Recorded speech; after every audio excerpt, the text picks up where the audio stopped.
Hi, it's Amanda, and you guys are always asking me, what's my guilty pleasure food? Well, here it is, guac and chips. So I'm gonna show you my guacamole today because it's easy AF.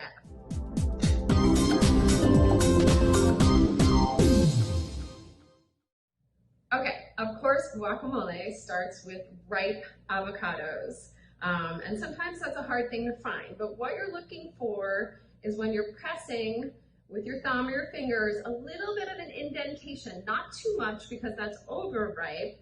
And if it's too firm, it means it's not ripe enough. Now you can bring home an avocado that's not ripe enough and ripen it yourself. Either just put it outside in a bowl with other avocados, and bananas help it ripen, or put it in a brown bag, and that makes it happen fast.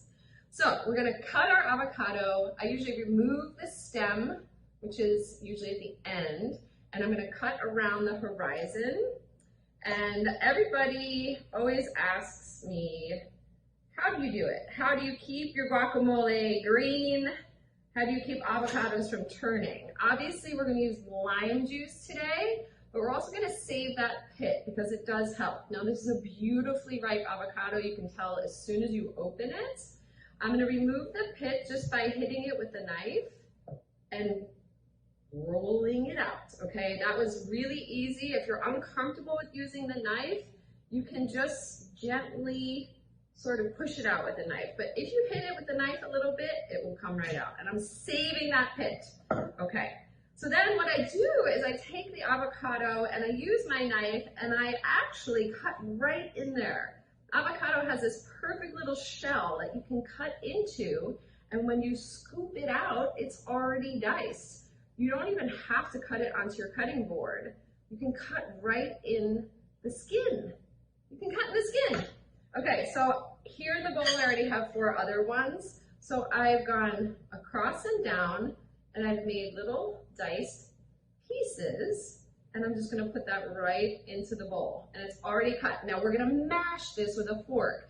You can use a fork, you can use a potato masher, you can use anything that can mash the avocado. A lot of people make guacamole in a mortar and pestle, but I'm showing you in a bowl with basic equipment in case you don't have one of those.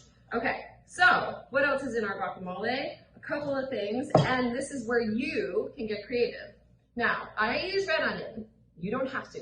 You can use shallot, you can use white onion, you can use garlic, you can use no onion if you don't want onion at all. Now, what I do, I've already juiced about 2 or 3 limes. I want a nice tart guacamole. I put the lime juice on the onion and let that sit for a second. We always talk about how raw red onion is really pungent.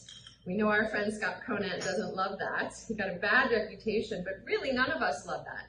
So we want to just macerate those in that lime juice just for a minute, and you can already see that they're changing. The color will come out, and the lime juice cooks them a little bit. So I put them there while I add the rest of the lime juice onto my avocado. And then I'm just gonna chop up some cilantro. Now for you cilantro lovers out there, go ahead and put as much as you want. And there are some cilantro haters out there, but I know why. Some people can't even taste cilantro. It tastes soapy to them. There's tons of other herbs that you could use in here. You could use basil, you could use parsley, you could use chives, or use no herbs again. I mean, honestly, avocado is so luscious and fat and delicious. You could just use avocado, lime, salt, and pepper, and that's your version of guacamole. But I like to step it up, right? And this is basic. And then from here, you can really elevate. You can add in pomegranate seeds, you could add in cheese, you can add in sour cream or Mexican crema, you know, whatever you like to make this even creamier and more addictive. Honestly, a bowl of chips and guac, just leave me alone. Don't even go near me. I just can't stop when I start. It's something about that creamy, crunchy, the creaminess with the crunchy and the salt and the lime. Oh, so good. Okay, now we have our avocado, our cilantro, our lime. We have a fork. We're gonna start to mash. We're gonna start to work. But now I'm gonna put my onion in. It's already starting to change and it's already starting to soften up its sharpness. I'm gonna use some pepper. This is like a cayenne or an Aleppo pepper, which is really fancy. Or you can put in a few dashes of your favorite hot sauce, whether it be green or red, and that really spices it up. I'm gonna put a little bit in there because I like it spicy.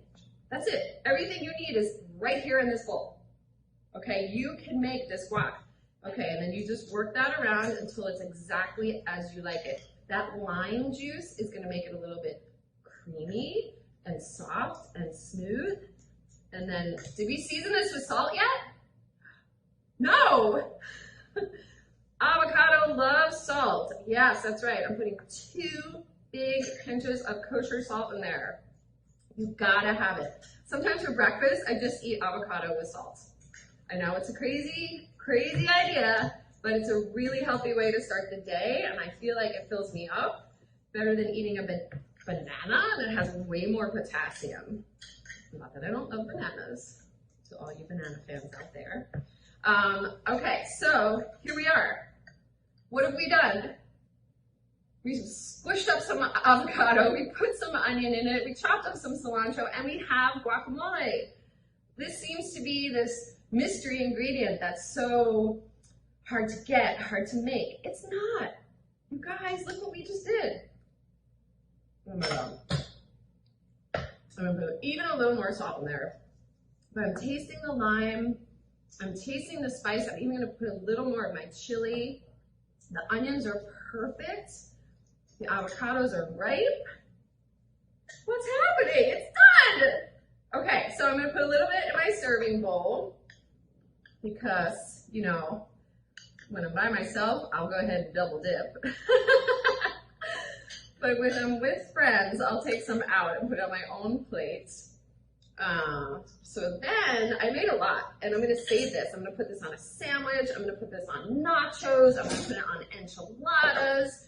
You can put guacamole on just about anything. But the trick is 2 things. To make sure this doesn't go brown, you can add a pit.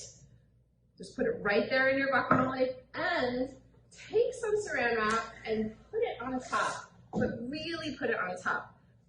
You don't want any air coming between your guac and your saran wrap. Really squish it down. Air is the thing that makes your avocado go brown. So really make sure there's no air coming in, and that will keep it green. It will keep it beautiful. Okay, so this is it. We have guac, we have chips, and listen, that was easy. Guac is not extra, it's easy AF. I'm taking a bite. I can't wait, and I'm not gonna stop. Oh my God. Please make this. Grab yourself a margarita. I'll see you soon.